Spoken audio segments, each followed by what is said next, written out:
So I will introduce our first keynote, which is Professor Wakkary, who is professor in the School of Interactive Arts and Technology at the Simon Fraser University in Canada, where he founded the Everyday Design Studio. In addition, he is a part-time professor of Design for More Than Human-Centered Worlds in the Future Everyday Industrial Design Department at the Eindhoven University of Technology in the Netherlands. Professor Wakkary is the author of the book Things We Could Design for More Than Human-Centered Worlds that I know for sure several of you already read. And in this book, he weaves together post-humanist philosophies with research through design to argue for a more than human-centered approach to design that acknowledges that humans and non-humans are relational and entangled. But I will not take more of your time, so I will leave the floor to Professor Wakkary. If you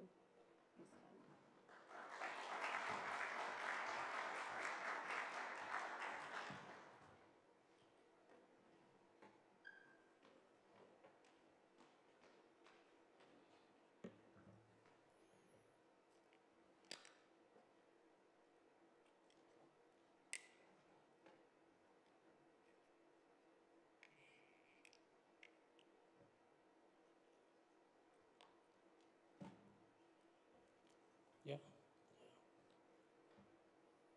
Hello? Yeah. Merci.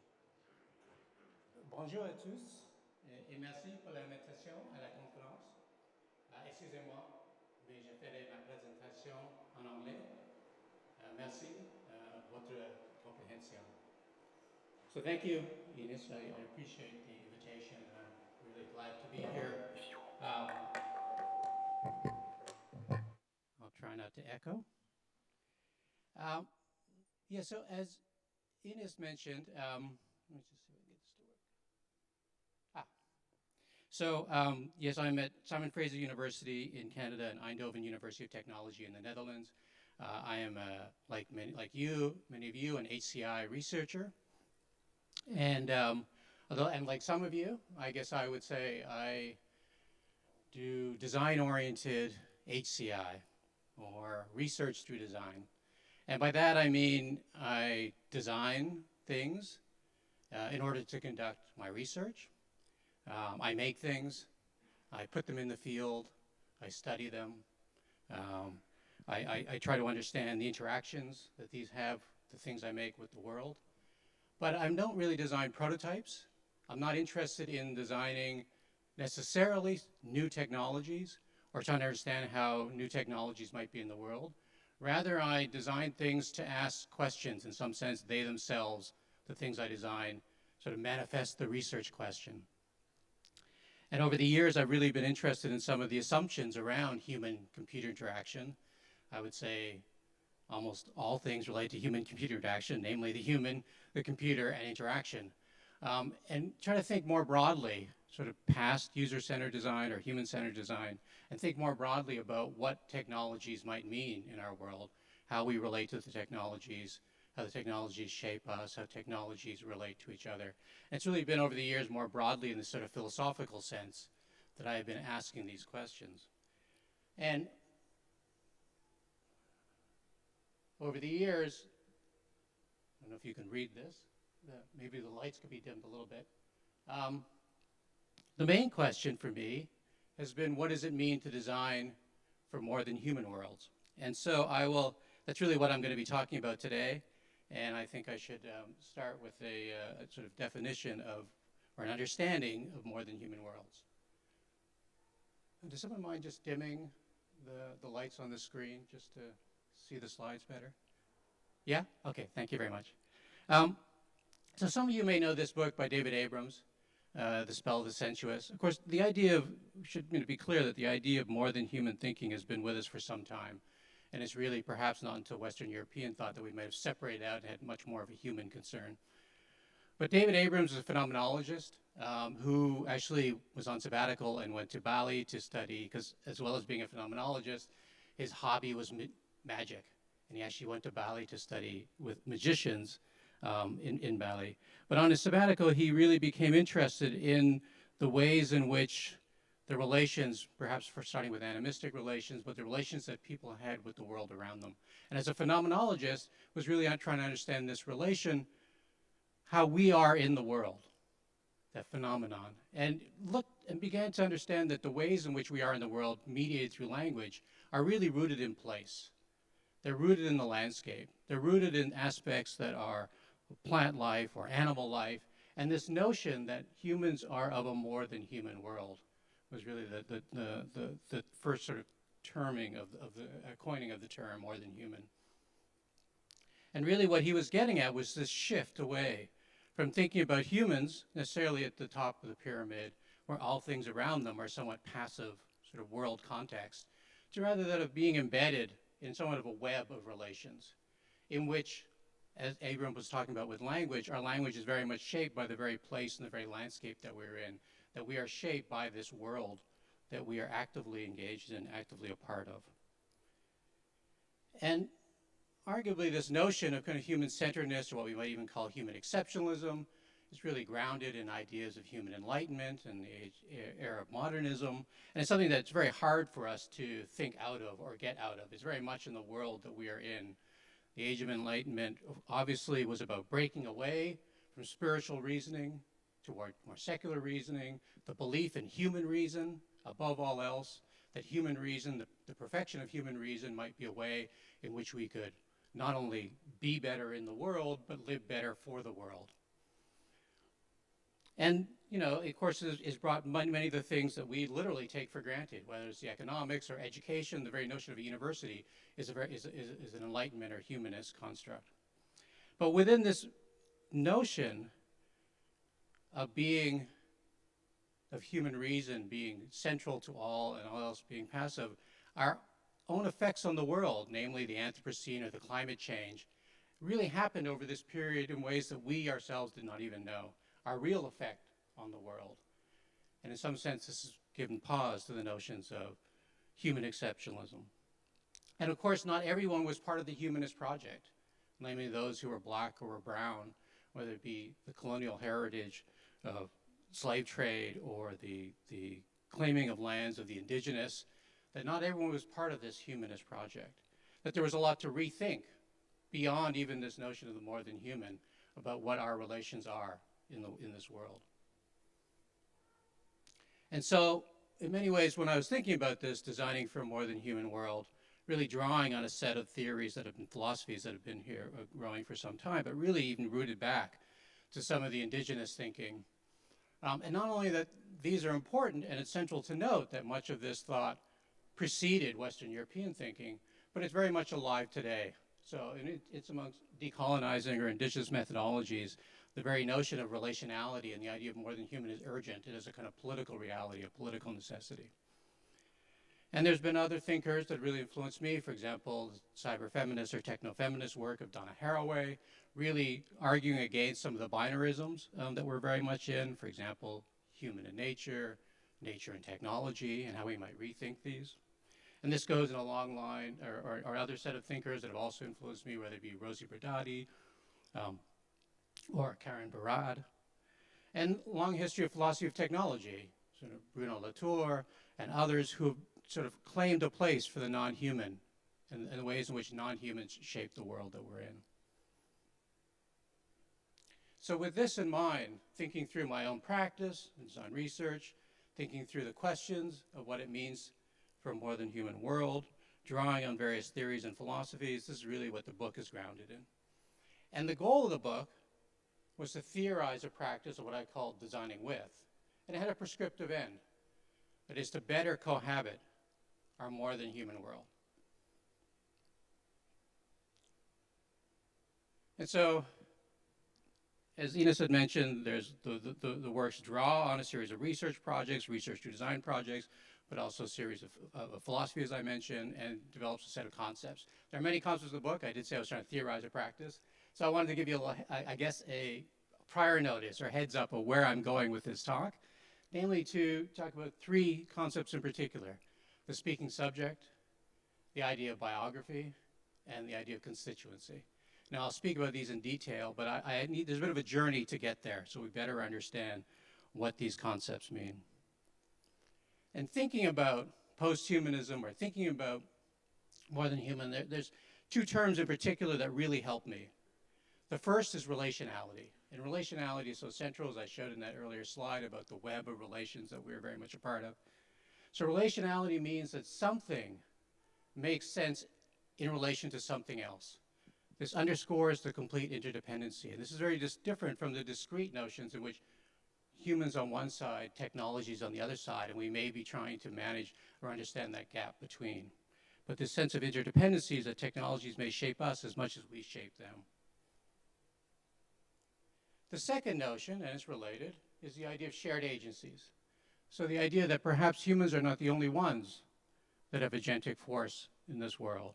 Now, we don't have to model or understand agency of things that are not human in the same way in which we understand agencies, in which we understand human agency, but we can look at it as agentic capacity, this effect in the world that is not our effect, beyond our effect. And together, the shared agency is what constructs or builds the world.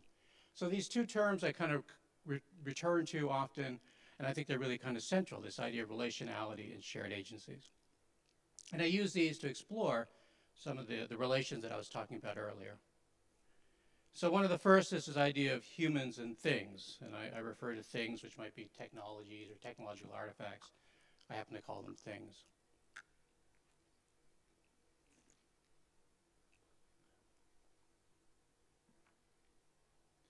So humans and things are co-constituted, meaning in a sense that they shape each other. So here's an example. This is from a PhD student of mine, where she's graduated. Her name is Pauline van Dongen, an amazing fashion tech artist. And this is something she designed called Phototrope. And it is for runners at night. Now, if we think about clothing, we think about running. Of course, running allows us to actually be a runner. It's designed in such a way to wick away sweat from our bodies, so to maintain an optimal temperature that we can run and perform better. It's designed to be quite light, so as again not to burden us and allow us to run and perform as a runner. It's even the design, the aesthetic of it is to enhance our sense of athleticism, the ability that we can run. And in her case, she added lighting to the running shirt. So in other words, to shape and construct a nocturnal runner, somebody who could run at night, who could be like all the other nocturnal things, whether they be bicycles with headlamps or cars with headlamps, could be part of that environment and shape them into being a nocturnal runner. It's really what Donna Haraway had already referred to as a cyborg. In the sense that she also made the point that we are already cyborgs. The very fact that you put shoes on in the morning, or you put clothes on to go into the outdoors, that we adorn ourselves with things and, broadly speaking, technologies. What Carrie Wolf called prosthetic creatures, that we are prosthetic creatures, that we adopt and adapt these things to change us. And this isn't a big surprise because we're in a world of prosthetic creatures. We're not alone in this respect. So there's been amazing research on crows and cockatoos and the ways in which they use tools, and as if it's a surprise to us because in many ways we always look to the world around us, humans and non-humans, in the way in which they shape their environments.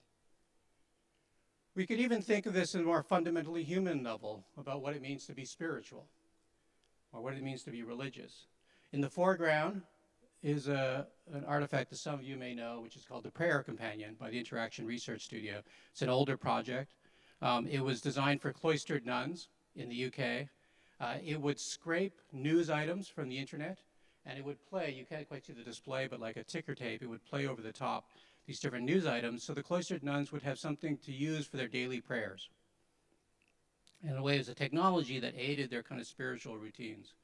But it doesn't necessarily need to just be digital technologies. We could look at the clothing that they wear, the habits, the artifacts around, the religious artifacts, the architecture itself. These are the prosthetic things. These are the cyborgian things that make a religious experience what they are. This shaping, this co-constitution of not only what it means to be an artifact, but what it means to be human. We learned this recently. This is a work in progress. This is a project that we're doing where we are designing technologies to mediate our understanding, our relations in an urban environment with pollinating ecologies, with bees. And we had various options in the way in which we could do this. On this side, we had one where we were using the device that we made to actuate and dispense sugar water to the bees, sort of sucrose. and somewhat of a very interventionist way. In fact, we began to feel it shaped us as a way, a relationship to that pollinating ecology that we didn't want, because in some ways, by feeding them sucrose, we were actually removing really their role in a pollinating ecology, which is to go from flower to get nectar and to then spread pollen. So we were actually being quite negative in our roles and our relations to the ecology. We shifted to over here to another instantiation of the design, where in fact it's a camera that takes photographs of the bees, but it's placed in relation to the flowers that particular bees pollinate from. So for example, bumblebees pollinate from, just because of their morphology, they're matched and paired over evolution to particular kinds of plants. So it was almost like a natural algorithm that we could become a part of. We could become more a part of the ecology. These simple acts really shaped who we were as researchers and designers in relation to the technologies, and the technologies in turn to the larger environment, namely the pollination ecology. So design things is to fundamentally shape what it is to be human, which is one of the first things that I thought I came to and wanted to build on, a point that I wanted to build on in the book. The second point that I explored was this idea about things have agency. Does anyone know what this is? This is a traffic intersection. Oh, if you can see this. It's a traffic intersection in the town of Bodegraven in the Netherlands. And it's a pilot project. And I'm not sure if you can see the intersection very well, but there's a light here on the sidewalk. Does anyone want to guess what that light is for?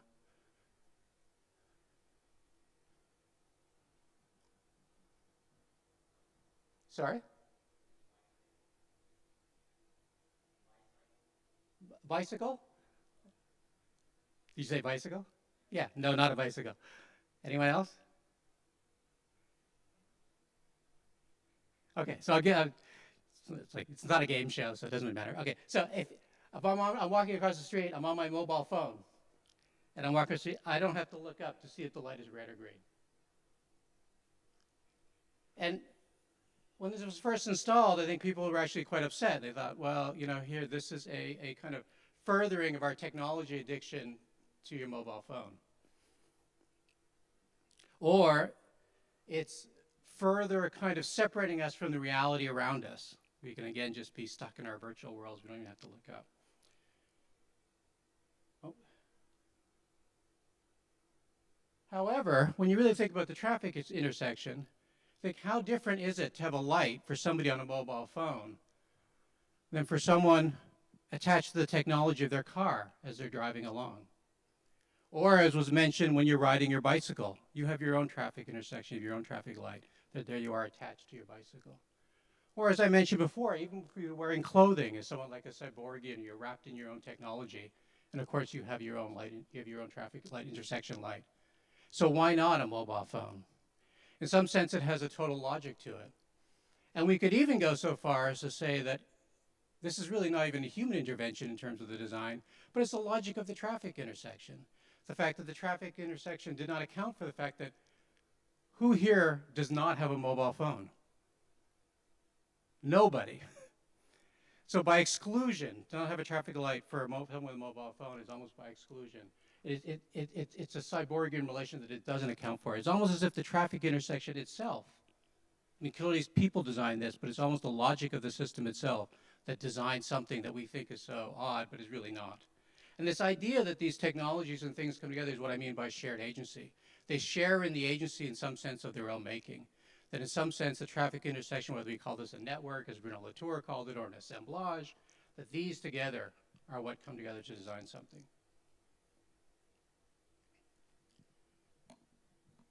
Now, you may not be able to see this that clearly, but this is a portrait of Roger van der Weyden. It's actually a Flemish portrait. It's a Northern Renaissance. And, you know, when you look at these portraits, we know that these are people of power. They're people of wealth. And yet the portraits themselves are quite austere. As you can see, they're quite dark. They're quite black. And one thinks about how is that? How is that possible? Wouldn't they be showing their power or their role in society? And in fact, they are. They're showing it through the color black. So this is a Burgundian era, and the black that was most sought after was known as Burgundian black. It was a particular kind of black that was used to dye the wool that they were wearing. And this black, the formula or the method or the technique to make Burgundian black was a really well-guarded secret amongst the different guilds. But it was so important, this black, and so specific that at the time they had auditors, judges, who would assess the quality of the black to be sure that it was truly Burgundian black. And that was the status of wealth, that you had this color. Now, there's a research project in the Netherlands led by the University of Utrecht, but a number of other universities, that were looking back and trying to, in some sense, rediscover or reinvent the Burgundian black formula. This is a picture over here. The person on, I guess, your right is Claudia Youngstra, an amazing fashion textile artist who I would say in many ways is, I guess, a more than human artist, although she wouldn't consider it that way. And I say that because she does work in textiles. She raises her own sheep for the wall. Outside her studio is this really large vegetable garden or garden that she uses for the plant dyes that she makes. And so she's been doing this for some years. She'd be the perfect person to kind of work through a formula of how you might make Burgundian black. So I was lucky enough to visit her studio and have discussions with her and learn this was her formula for the dye. It would start off with the woad plant, which is the European equivalent of indigo. You would take the leaves of those plants and ferment them for 3 to 4 months, depending on the weather.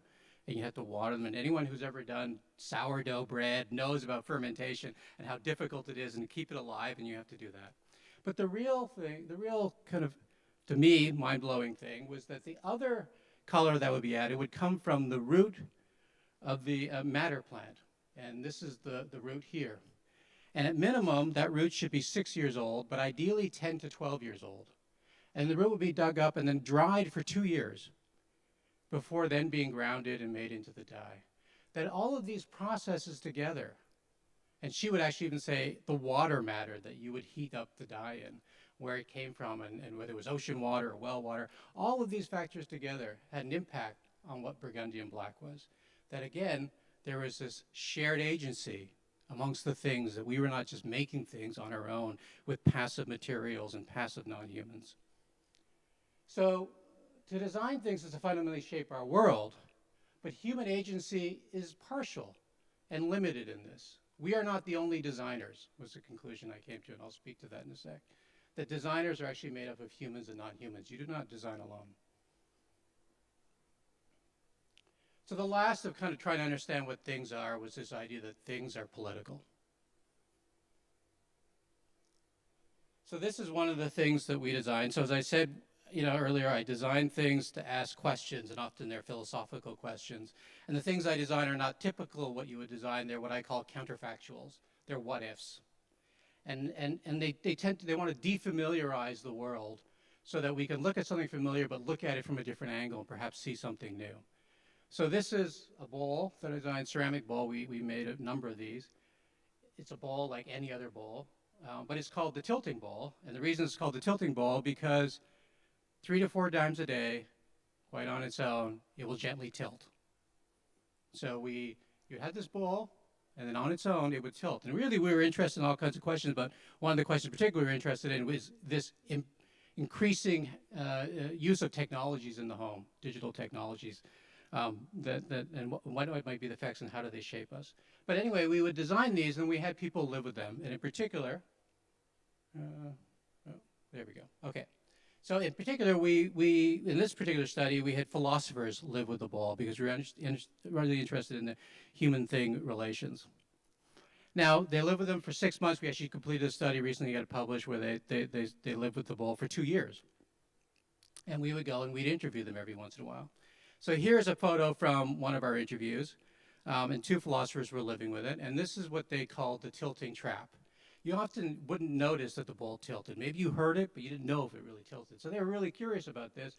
So they created this trap. They put a piece of paper against the ball. They put a tin cup inside the ball. So if it tilted, they would hear it and they would know. It's somewhat like philosophers wondering about if a tree falls in the forest and no one hears it, did it really fall? We returned 3 months later, and this is what one of them had to say about their tilting trap. So politically, think about that politically. That's the way refugees are treated sometimes. The same kind of surveillance with the ball The same suspicion exactly.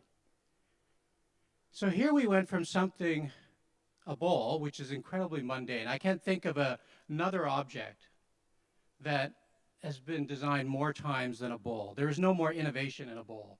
Even before chairs, we had bowls.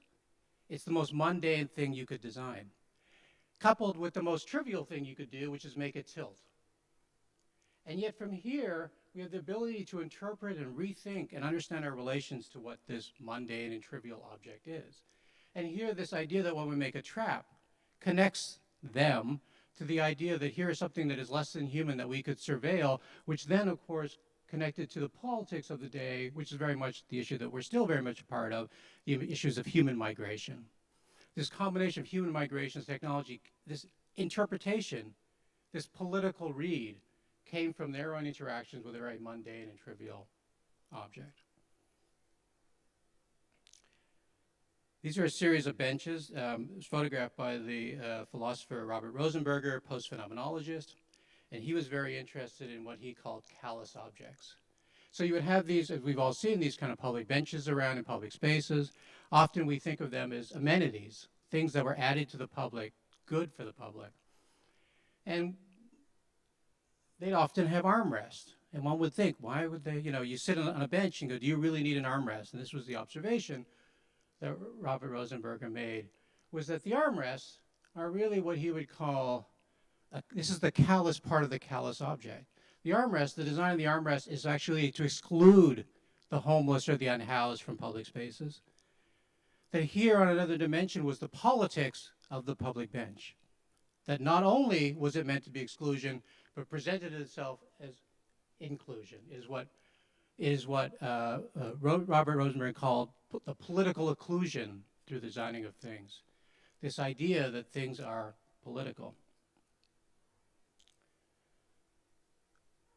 Of course, facial recognition, which is something that is really, now many of us have on our mobile phones, and we see it again as an amenity. Of course, we also know all the issues around facial recognition, that the imposed politics that we've created by taking a system whose data set is inherently racist and biased, and implementing it into a public, which great consequences. That is the ability to not be able to accurately read or to misread particularly black and brown faces. Opening up a space of politics to the technology, in this case willfully. But the technology or the things create their own kind of political space. A space that can also be a space of intervention. This is a project by Saul Baez Arguello, a PhD with me working between Eindhoven and Elisava, and he was designing facial prosthetics. The facial prosthetics could be recognized by the algorithms and the AI of facial recognition systems to the point where they would create another identity. So you could literally be another identity. And what this opens up is this not only is the politics of the technologies itself, but the technicity of that politics. That is, everyone would know you are who you are with a facial prosthetic, but not a facial recognition system.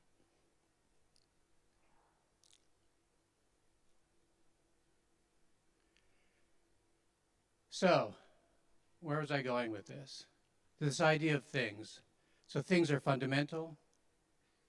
They shape who we are. They co-constitute who we are. Things are transformative. They change and shape the world as much as we do.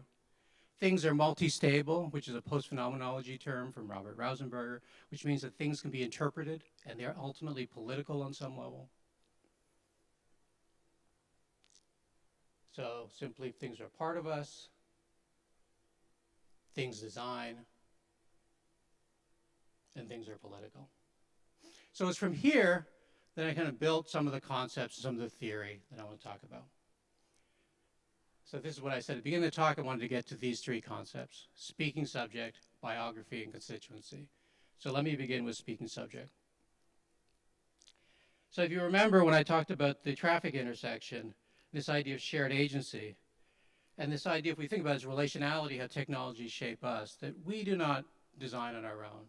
Designers are made up of humans and non-humans, as like the woad plant or the madder root in the way in which they make Burgundian black. that we are an assembly of designers. And one may think, anytime that you've designed something and it didn't cooperate, that was the thing itself, in some sense, contributing, perhaps dissenting in your own design process. Or if you think about a material that you're trying to shape into your will, and in fact, that resistance that we read as resistance, yet is actually participation in the very process that we were talking about. And so the question might be, of course, we can kind of engage in the methods that we do, and we can find ways in which we, in some sense, cooperate or work in concert with the agencies of things. But we have a particular role in this assemblage of humans and non-humans that are designers. And that particular role I call speaking subject, in the sense that we aim to speak on behalf of and give human intention to the things that we design. It's not always transparent. In fact, it can be very contested. We don't even know that we're exactly speaking on behalf of the technologies that we design. Anyone who's ever designed something that doesn't have unintended consequences, well, then you're in a world of your own. You're not in a world that we live in. That the world of unintended consequences are always these larger sets of things that happen due to these shared agencies.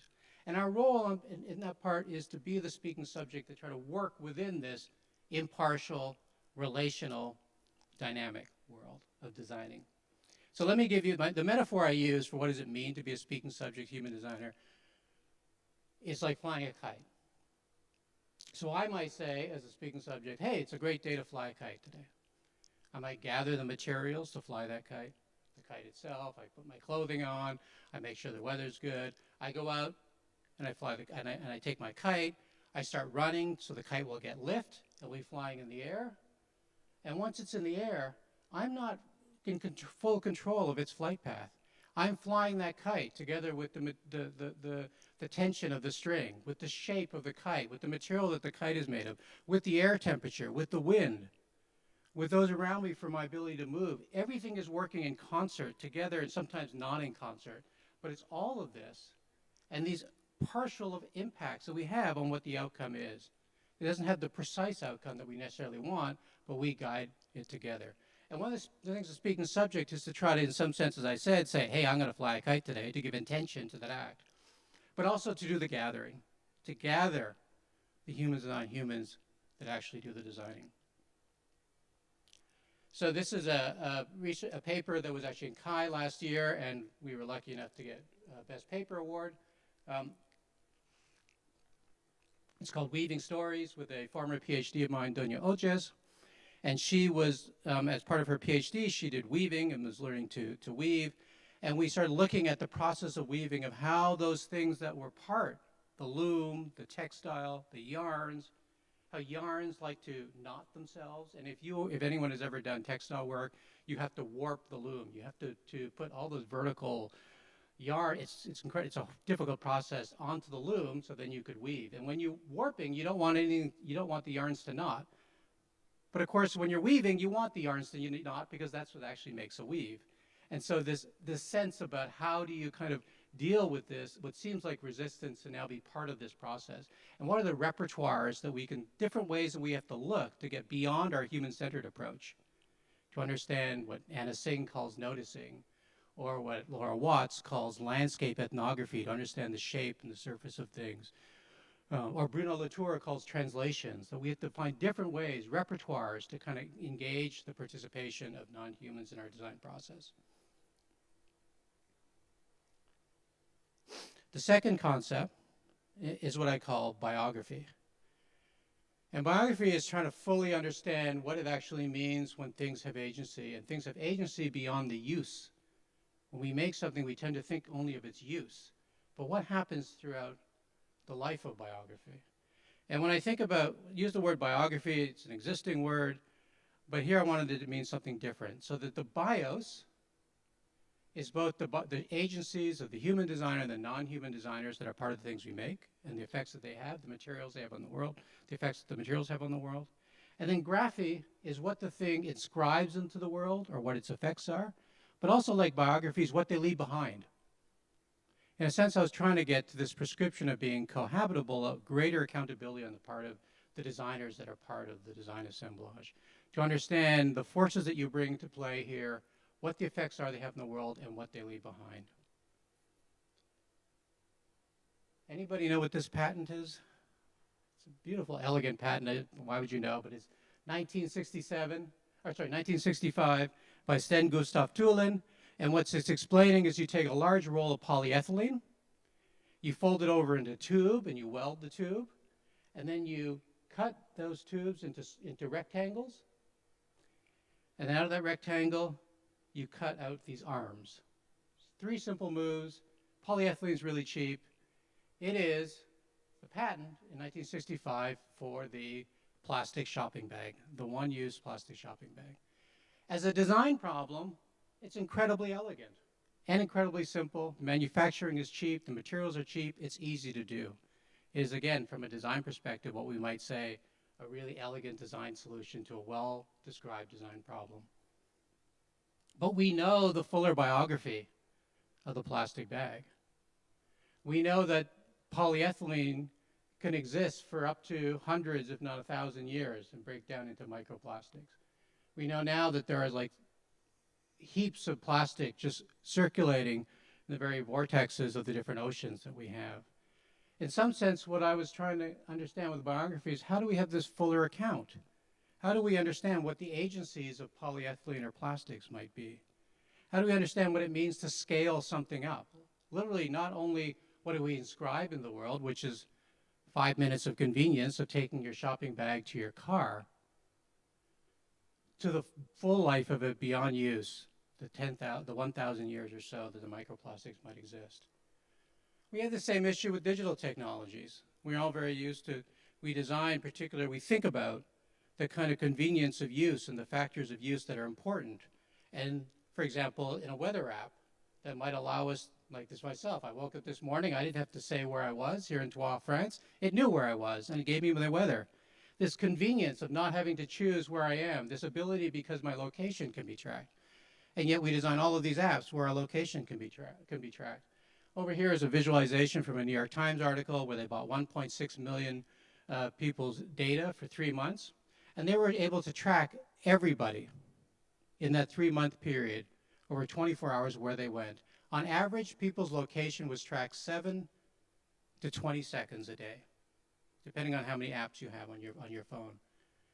That in a sense, the fuller biography of designing convenient apps on our phone creates the very surveillance state, surveillance capitalism has been called, that we're in. This is the world that we cohabit.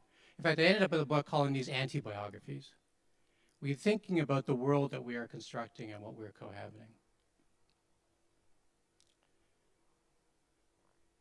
This is another recent project that we designed. It's called Wi-Fi No Wi-Fi. It is actually, we're interested in the afterlife of the Wi-Fi No Wi-Fi. This is the Wi-Fi No Wi-Fi, which is a textile origami-shaped object. It's embedded with technologies. It's there to detect whether there's a Wi-Fi network nearby. If there's a Wi-Fi network nearby, it doesn't do anything. If it's in an environment, perhaps a power failure goes out, or it's taken to a remote countryside and there's no Wi-Fi, it will open up, as in on the right here. It will spring open. And once it springs open, that's it. Its life is over. It can only live in a world of Wi-Fi. Once it springs open, it's over, in terms of human use. But our interest was in the afterlife. What happens and what continues to happen to the things that we make? So we designed it so that we could remove the electronics. We also took all the materials that are made of the Wi-Fi and no Wi-Fi and we composted it. We hot composted it and vermicomposted it, and we followed the composting. At the end of 6 weeks of composting, this is what was the remnants that were left, and of course most of it had turned into compost. And it's a fairly simple idea, but the notion is, what would our methods be? How would we follow a design process that went from the before life to the afterlife of the things that we make? So the last concept I want to discuss is called constituency. So in some sense, when I talked about the politics of things, is often we encounter the politics after we've made something. Or we attempt to address the politics while we are making something. And in many ways, I also talked about how the speaking subject is a gatherer. And I think about the things that we gather before we even design are what we can call a constituency. So the metaphor I like to use for this is the idea of a kitchen. So if you think about a kitchen, all the things that you gather, the non-humans, which is the ingredients, the cooking technologies, the knowledge, let's say, of the cookbook, the furniture, the place, all of these things are gathered, literally gathered, as this is going to be the kitchen. And you make political decisions. You decide on the ethnicity, you decide on the cultural heritage of the kitchen, you decide on whether it's non-GMO, whether it's vegan, whether it's vegetarian. All of these, the terms by which you and your constituency want to live and inhabit the world, are set out in this gathering in the kitchen. Another beautiful thing about the kitchen is there's no one way to cook. There's no one way to have a kitchen. That there are different, there's diversity, there's heterogeneity, there's not a universal way. And the kitchen is gathered and put together before you decide who's going to cook or what you're going to cook. In a way, this is like thinking about design. By the time we think about what we gathered, it's too late. It's after we've designed. That in some sense, we need to shift our emphasis to thinking about the constituency, what we bring together, sorting through what the goals are, what the world in which we want to inhabit and cohabit, set our terms politically, and then design. So our studios, this is my studio, or your labs, are a perfect example of that. You've already made a lot of those decisions. Most have been based on whatever the research program you're in, the institution you're in, the funding, et cetera, but we can add to these considerations, put them in a more than human context, and something that I myself am trying to do to materially change my practice and what I gather and what I exclude from the gatherings in my studio. A good example of this is a DIY bio, or what they call, they're often called DIY, but they argue it's called Design with Others, which is a life patch in Yogyakarta, Indonesia. And at the center of this collective is the Yogyakarta River, as one of the main participants of the collective. And they work with the water, they work with the bacteria, but they also work in a transdisciplinary way with biologists, with computer scientists, et cetera, focused around the very environment that they're working in. And as the constituency that they formed, and then they think about what and how they design within that constituency. Another example, and my last example, is from the city of Rotterdam. This is Jurgen Bai, his studio with his partner McKink. It's called the Water School. And the Water School is a neighborhood in Rotterdam, in the Netherlands. It is a community studio that is focused on water. Water waste, gray water, water usage, and how they can design with and for water in that neighborhood. And it's this constituency that there's gathering within that particular neighborhood, within a particular set of concerns, and that sets the terms of the politics on how they want to cohabit that particular part of the city, and by extension, the rest of Rotterdam, and so on. So thank you very much. I appreciate you listening, and I look forward to your questions.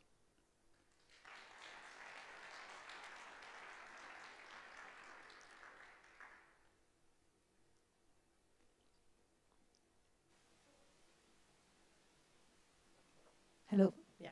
Thanks a lot, Ron, for your interesting talk. So we will give the word to the public if they want to ask some questions. We have microphones.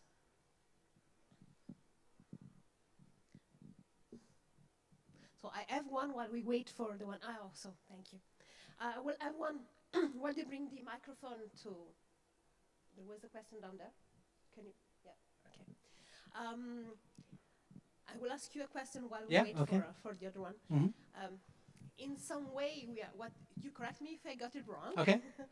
In some way, what we are talking about is like taking off the human from the center and have this kind of ecological thinking around the design. And personally, I have one concept I like, which is the concept of care, the notion of care. But if we take a non-human central approach, maybe the notion of care is not the right approach to designing. So I wanted to listen to your thought about this. Can we really continue to use the notion of care? Yeah, so that's a great question, and actually something. So I do talk about it in the book, and also actually, there's a paper that we wrote in Tokai that was recently published, which also talks about care, talks about non-anthropocentric care. And in the book, I actually refer to Maria Puy de la Bellacasa, who also talks about notions of care. And her example she uses is permaculture. And the relations that one has to have to permaculture. Permaculture is, again, it's actually composting, a form of composting. And she talks about this as soil care. But the question becomes in non-anthropocentric care, so if you can beyond human-centered, I think we have the idea of human care, and there's been a lot of discussions about care ethics, and different notions of care. But if at least we take it down to the level of anthropocentric care, where I think one of the bases of anthropocentric care is empathy. And one of the biggest challenges when we're talking about non-anthropocentric care is how do we care for that which is not like us? Which has always been a challenge even amongst humans when one talks about others, for example. And we've had many, in relation to nature, we've had many mistakes in this regard. For example, in thinking about in China where they were doing stewardship, and they were thought, and a strategy among stewardship was to take care of keystone species. So for example, the panda bear. If you take care of a panda bear, then the habitat and the ecology around it will survive, and that's what you want. But at the expense of that, the Asian bear suffered because the Asian bear wasn't chosen as a keystone species. So the ecological relations cannot be reliant on our empathy, which animals that we empathize with the most. So I think there are different strategies to this, but I'll talk about what we wrote in our Tokai paper, which was on, actually the paper I talked about where it was the living with a bowl for more than 2 years. I was with philosophers trying to explore this idea. And this notion of non-anthropocentric care was actually built, one of our philosophers talked about this based on Harry Frankfurt, which is a philosopher of mind, and talked about the existential care, that is, as humans, it is not what we care for or who we care for that matters, but the notion of care is an existential act. And it's performative. In this case, the particular philosopher was talking about caring for the bowl. And caring in a way, but not knowing, this idea of building empathy and building care on not knowing.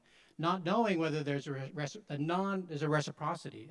At the heart of it, empathy is about reciprocity. So how do we build care around the fact that we may not know if our care is received? And of course, there's also an issue in care ethics. So ultimately, it came down to not necessarily thinking about care on the basis of empathy and reciprocity.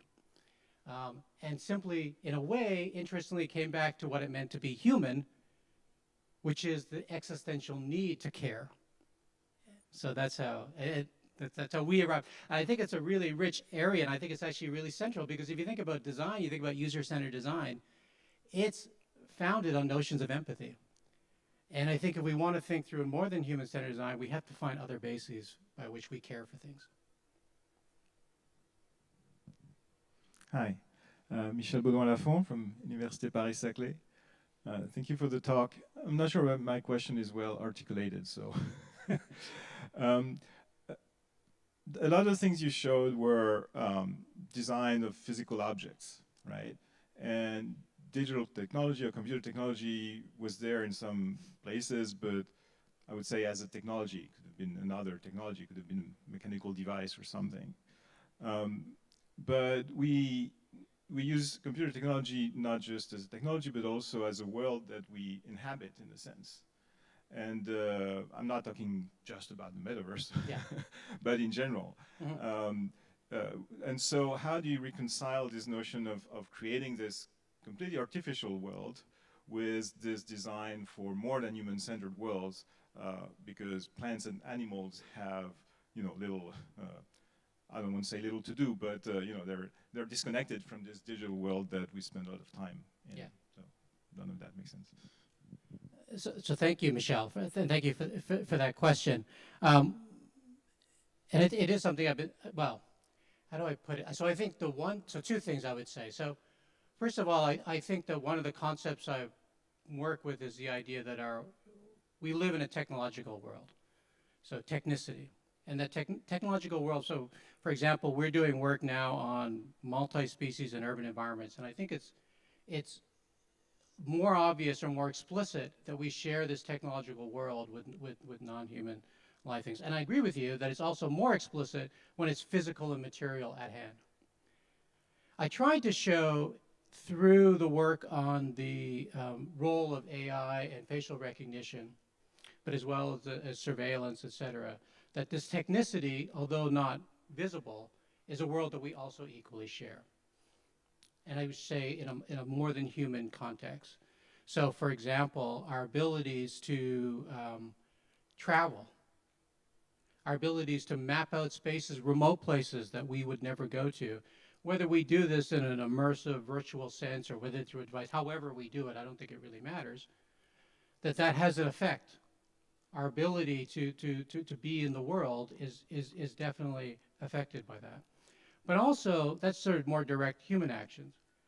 But the very kind of ways in which we might apply AI reasoning to, let's say, stewardship or land management, or let us say, decisions around navigation of shipping or planes, ways in which our human actions are not direct, but they're mediated through the various technologies that we're in, are very much part of that kind of virtual decision-making software world.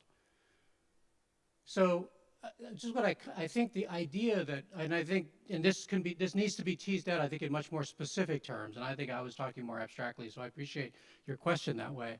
But I do think that specificity is really worth understanding in a much more, as well, I'm going to be redundant, in a precise way, in the sense that the mediations that happen through all of our technological involvement, which I would call, you know, that which is virtual, even if, and you know, many people point out the very obvious things like energy consumption, you know, and so on, using of the data banks and data storage. But I just think, and I think this goes back to some of the philosophies I was talking about before, so the work of Donna Haraway and this notion that nature and technology is not so separate. Borgman also talked about the same thing, where he was actually, Albert Borgman was actually trying to find a world that was somewhat remote from technologies, but that we were always interconnected with the technologies. So one way to think about it, and I do talk about this in the book, is intensities. I think there are ways in which we have more intense impacts or relations with a more than human world. I would say that's the majority of them. But there's some ways where we have less intense impacts, but I would say there's never an instance where we have no impact. I hope that helps. Thank you. Does it work? Thanks for the talk. You said that to design is to shape what it is to be human. And so I have a big question. And maybe there is a short answer. So how do you know what it is to be human? And do you think that we should leave the answer to things? And maybe there is an answer also in your answer to Ines about care, where you said that it's important to recognize our need to care. So is the answer that things help us to recognize our needs, our fundamental needs? Okay, so it's hard because the speakers are pointing your way, not my way. So can you repeat the last part, Catherine? Yeah. Is it maybe that things would help us, things we design, would help us to know more about our needs, fundamental needs? So the big question is, design shape what it is to be human, and so what is it to be human? Yeah. Do you have an answer to that? I mean, a short answer. And is it about knowing our needs better? Okay, so I don't know that I fully understand the last part of your question, but, and correct me if I don't go with the answer. I will be short about my answer, though. I think I do think the most interesting thing, and I think that's overlooked in thinking about more than human or post-human, where yes, I think we're arguing that there's a decentering of what it is to be human, but actually I think it is actually a way of more fully understanding what it is to be human within the conditions that we're in. And I think that's an ongoing question. And I think it always comes back to, it's not simply a question of relating back to humans as if that was not possible. You know, I think to me it's actually better understanding what it is to be human and I think is within the post-human condition. And I think condition is one way to argue it, is within a world that ultimately is more than human, in a world in which we've always had these ongoing relations that have led to climate change and everything else, where in some sense we never fully understood what it was human. I mean, that was in many ways Latour's point with we've never been modern, is that I think that we've never fully understood what that meant. And so in this way, the argument would come back that ironically, in some sense, is a similar pursuit. Now that's only if I understood your question right, because you get a more precise part at the end, and I don't know that I quite got it still. Yeah. There's a question over there.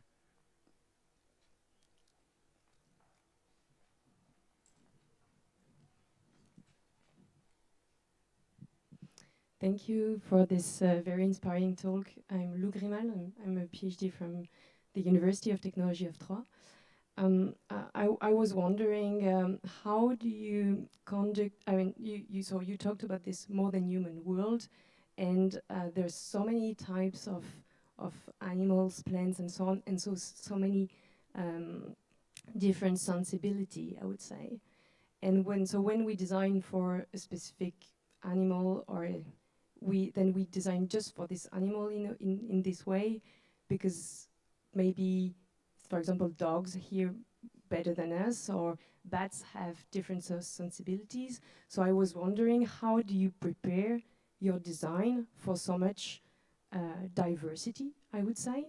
So it makes me thinking also about Escobar, who talks about design for the pluriverse. He's talking more about human communities, but I feel it like it's a bit the same with all those kind of this diversity of non-human worlds. So how do you prepare your work regarding this diversity? Do you observe a lot? And also when we want to care about more than humans, then we need time with them to understand them and be in relation with them. So yeah, I was wondering, how do you do that practically? Yeah. I think, sorry, what was the last part you said about care? Sorry. I don't know so much about care, how you analyze, how you practice care, Yeah. but I guess it takes time with others to understand them, to understand their needs, and to practice care with them. Yeah. So I was wondering how much time it can take, and so with research time, I'm also wondering, like, as a researcher, how do you take so much time on a project? And How do I do that? Yeah, I do slow research, I guess. Okay, so lots of great questions. So actually, but just sort of working backwards, I think the question of time is really important, and I do think that for me to, I mean personally, working on projects that last, again, I say it's a long time, others say not, but I think 3 to 5 years on a given project is something that I would definitely work, and actually noticing longitudinally things that are hard to notice, how to care for things that we are not trained to care for, understand. At least I was not trained to understand. And then I need to work with others in a more horizontal way. Whether it's work with biologists or entomologists or whomever, and they have one understanding of what we're designing for. But I think to your question, so I think, and it's interesting, so we certainly have animal-computer interaction. Now, we're all within the confines of HCI, which says I'm going to design for this particular animal or so on. And I think there's one understanding in a way in which we, some sense, and I think there's some progress to be made that way by switching notions of who is the user. And I think something that HCI has been doing for some time, progressively changing, finding diversity in what it means by user and use. Though I think what I'm talking about is something, I guess, radically different. So the question is, the very point is, I don't know that, so for example, we're doing work right now thinking about solitary or wild bees. But I don't really think about it that way, and I showed some of that work, is the work I'm interested in doing right now. This project is working with pollinator ecologies of cavity nesting bees in Vancouver. So it's already in some sense relational, it's situated. And I think that we do talk about situated users, but I think we talk about situated users in a particular case that is then transferable to others. This actually goes back to David Abrams. He was talking about a specific language use in Bali in a particular place. So I think that diversity has to be dealt with within the, I mentioned also within the kitchen. You find a particular gathering. I think that first choice is what are you going to gather? And that's never a perfect thing. You're obviously, exclusion is always going to be there. It's just simply not possible not to exclude, but doesn't mean later you can't adapt and you can't include. But anyway, I think the short answer to that question is to take on a relational situation. In some sense, we could use the word ecology, we could use whatever we want, but the notion that it's situated and situated in place. And then think through the relationality point that you can never design for a particular animal, you're designing for relations.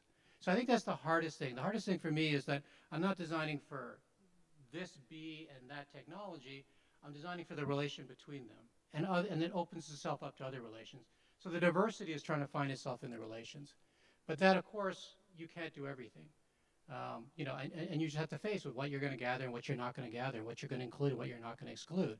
But I think you're already on a very different footing, and it starts to get at some of the things I'm talking about.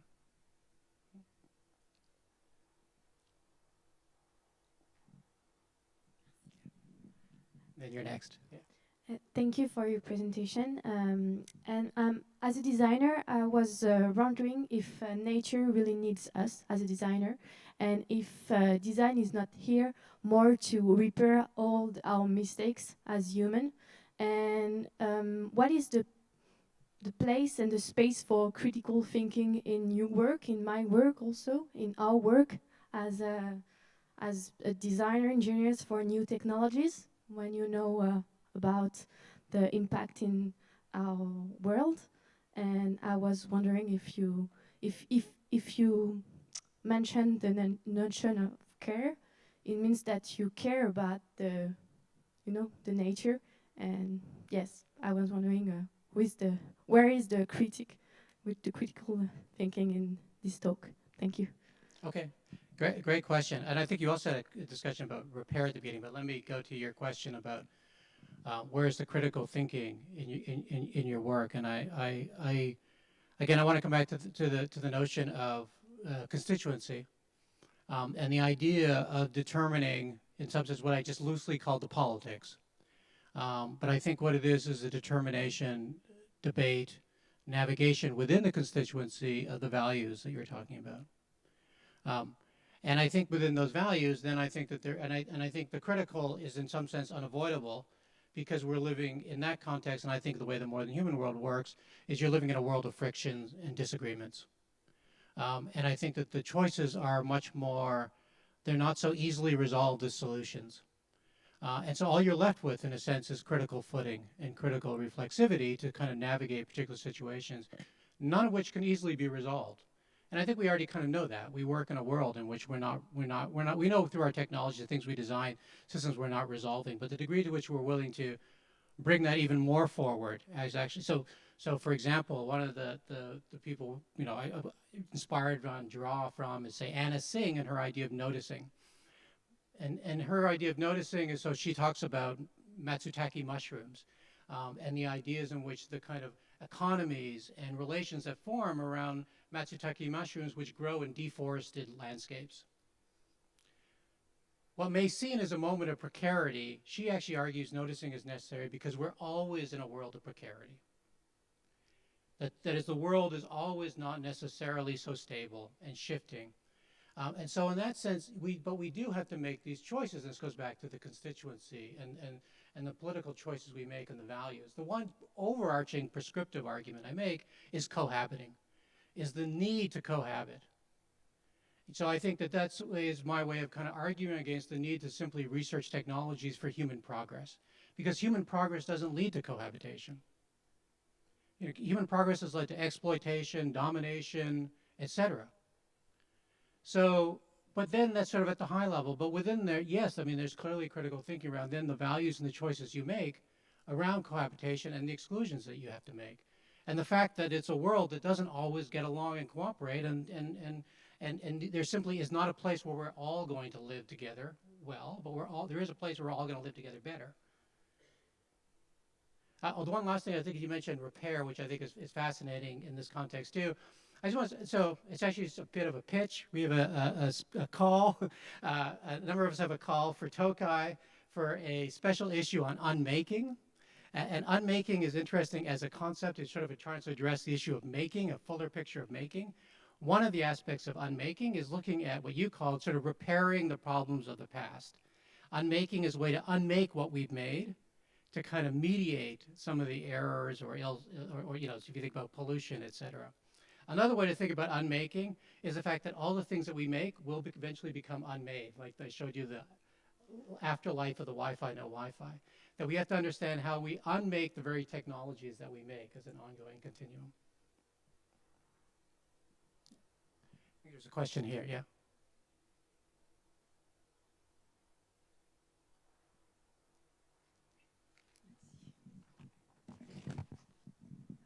Hello, Frederic Krupa from the École de Design in Nantes. I have a question which actually is building on this idea of repair.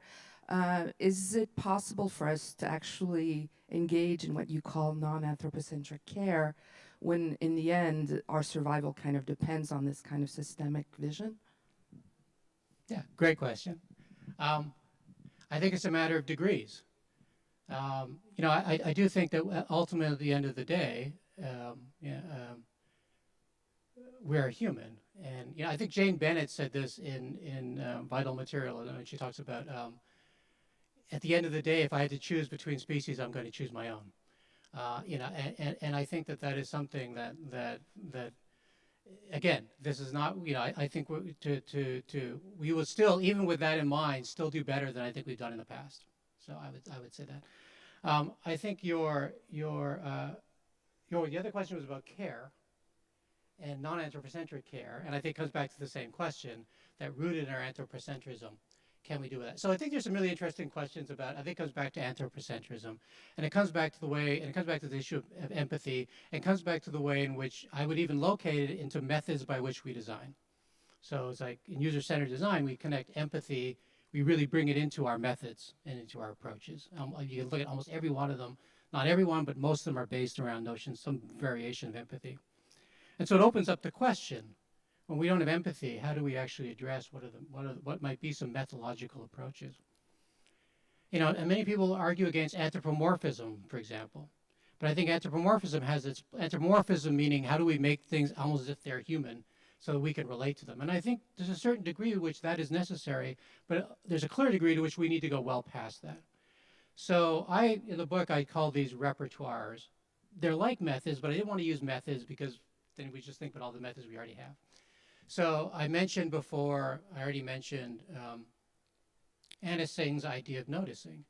And noticing, and again, I think there's also Anna Singh's idea of noticing in which one notices disruptions. So we're in a world of effects. And I think that we've been in a world of human enlightenment, we're in a world of causality. We look for causes and we look for explanations. But in a world in which we don't know, we can't explain everything. But what we can look for are the effects of things. And we understand the effects, we understand the disturbances, we understand the shifts, and we tend to look at them perhaps differently than we have. We find other conceptualizations of them. If I talked about the weaving one, is things, we would always use language like things would break or things would not cooperate. And it was a way for us to shift our thinking that maybe that's not what it was doing, something else was happening here. So I don't know that this would be the answer, but as much as there's been 30 or 40 years of interest and research on methods in user-centered design, I'm up for 30 or 40 years of methods on more than human-centered design, or more than human worlds of thinking. So I hope that answers your question.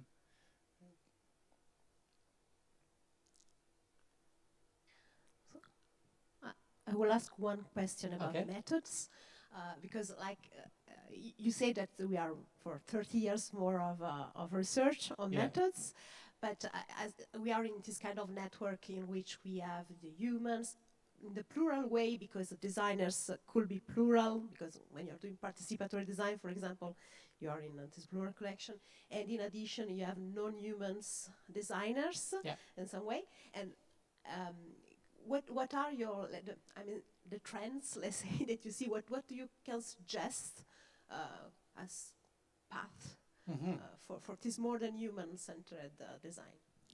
Yeah, that's a great question. So it's interesting. I mean, first of all, I have to say, I mean, again, I think there's a lot of work out there. I think it was Arturo Escobar's, pluriversal notions, and I think this idea opens us up to diversities and different kinds of practices and different ontological understandings of what matters. So I think that's important. And I think there's other works, certainly in HCI even, there's been maybe, much work on post-humanism and more than human. I can think of work that Laura Filano has done and others have done. And so I think that we've been talking about different ways in which we decenter or rethink and the things that we need to consider. And actually, if you look farther afield from HCI, if you look into STS or you look into philosophy or you look into geography, and you can see there's been much work on this ideas of thinking through methods towards working with more than human, reconceptualizing ideas of working with more than human. I'm doing a project now, again, I was talking about urban environments, and a lot of my leaning is in geography and rethinking urban spaces, which for many years have been thinking about how to deal with buildings and structures and plans that include more than human inhabitants.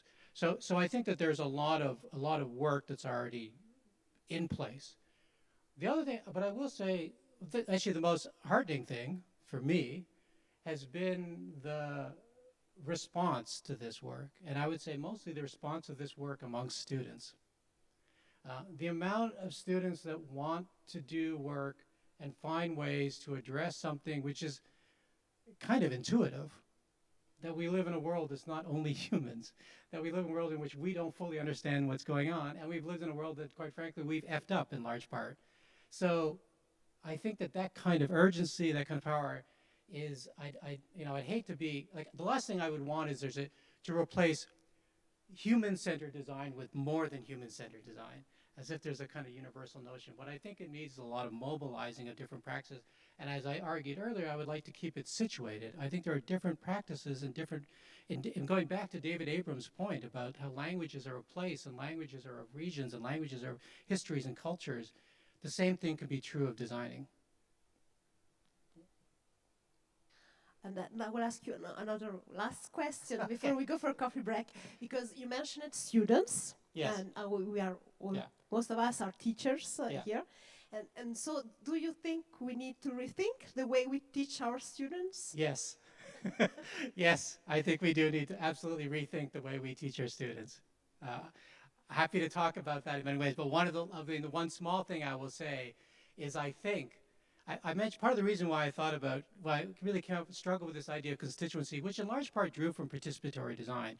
And we think about the ways in which participatory design affected HCI curricula, and already had to change the notion of the kind of projects we do, the kind of stakeholders we involve, and when we think and how we think about designing, I think is very true with more than human-centered thinking. And I think one of the things we need to do is shift away from the individualistic approaches in which we think about design, which is true in the most classic design. In HCI, there's kind of project-driven teams, which I think is already a step forward. But I do think that we need to think even much more broadly about what are the collective structures by which we design the worlds we want. So when students actually have ethical choices when they graduate and face, they tend to feel that it's an individual ethical choice. We haven't given them the collective structure to actually act out, to make differences. You can't just make the difference through your own individual talents and know-how. It just doesn't work that way. So I think that we've not given our service I think we've gained a lot by saying this is a way in which a practitioner of human-computer interaction gets themselves involved in the world through industry or whatever, but I think we need to open up the students the possibilities to create different collective structures by which they design. Thanks a lot. I think we can stop here and go for a coffee break, but only one thing before, to thank you for coming. And thank you very much for your great questions and your attention. I really appreciate it. Thank you. It is a very interesting talk. Oh, more for my carry-on bag. That's also not. Thank you very much.